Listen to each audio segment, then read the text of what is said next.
मराठवाडा विद्यापीठाच्या नामांतर चळवळीला 31 वर्ष झाली. नामांतर चळवळ आणि तो लढा आठवल्यावर आजही अंगावर शहारे येतात. मराठवाड्यातल्या आज साठीत असलेल्या लोकांनी हा लढा प्रत्यक्ष आणि अप्रत्यक्षपणे भोगलाय, अनुभवलाय. नामांतर लढ्यानं दिलेले घाव आजही ताजेत.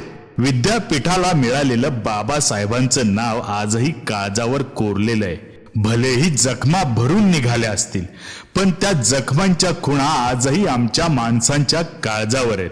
14 जानेवारी हा दिवस निर्भीड लढाऊ माणसांच्या लढ्याचा, जाज्वल्य आणि धडाकेबाज इतिहासाची आठवण करून देतो. आजही परिस्थिती फार बदललेली नाही. राख जपून ठेवा राख झालेल्या घरांची. लढाई संपली नाही यारो अजूनही नामांतराची. या क्रांतिकारी आंदोलनाचे साक्षीदार आणि सामाजिक कार्यकर्ते यांनी या इतिहासाला आणि आठवणींना उजाळा दिला असून आपला क्रांतिकारी इतिहास समजून घेण्यासाठी नामांतर लढा आणि आजचे वास्तव लवकरच पाहूया प्रबुद्ध भारत चॅनलवर.